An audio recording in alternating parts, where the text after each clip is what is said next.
நம்மக்கிட்ட 4 மாடு 6-7 ஆடு வெள்ளாடு இருக்குதுங்க. ஆரம்ப கட்டத்தில் பார்த்தீங்கன்னா நம்ம தீனி எடுத்து கொடுவால வெட்டி நறுக்கி போட்டு விட்டுருந்தாங்க. அது பார்த்தீங்கன்னா உங்களுக்கு தீனி செலவு அதிகமாக இருந்தது. அதனுடைய கழுசல் சொல்லுவாங்க இல்லைங்களா, அது வேஸ்டேஜ் அதிகம் போயிட்டுருந்தது. அதனால் நம்ம சுற்று வட்டாரத்தில் நிறையா மிஷின் தேடி பார்த்தேங்க.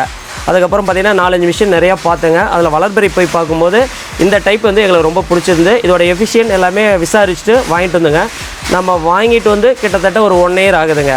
இது வாங்கிட்டு வந்ததுலேருந்து பார்த்தீங்கன்னா இதில் நம்ம நறுக்கி போடுறதுனால ஆடு மாடு ரெண்டுமே வேஸ்டேஜ் சுத்தமாக 0% ஆயிடுச்சுங்க. தீவன செலவும் குறைஞ்சிருக்கு. நல்லா போடும்போதும் பார்த்தீங்கன்னா கட்டுத்தோரையும் க்ளீனாக இருக்குது. மேற்படி நான் எடுத்து அந்த வெட்டி நம்ம சொந்தக்காரங்க அக்கம் பக்கம் இருக்க எல்லா நண்பர் வட்டாரத்தில் இதை வந்து டெமோ வந்து பார்த்தாங்க. இதில் கள்ளக்கொடி தட்டு மல்பெரின்னு சொல்கிற பட்டுச்செடி வரைக்கும் நறுக்கி பார்த்தாங்க. எல்லாமே சூப்பராக இருந்தனால இந்த 6-7 மாதத்தில் நம்ம சரௌண்டிங் எங்கள் உற்றார் உறவினர் பார்த்தீங்கன்னா ஒரு 7-8 மிஷினுக்கு மேலே எடுத்திருக்காங்க. அவங்க பார்த்தீங்கன்னா சிங்கிள் ஃபேஸ் 1 HP எடுத்திருக்காங்க, 1.5 HP இந்த மாடல் 3 ரோலரும் எடுத்திருக்காங்க. எல்லாருமே எடுத்தவங்க யாருமே பாசிட்டிவ் ஃபீட்பேக் தான் சொல்லியிருக்காங்க, நெகட்டிவாக யாரும் ஃபீல் பண்ணலைங்க.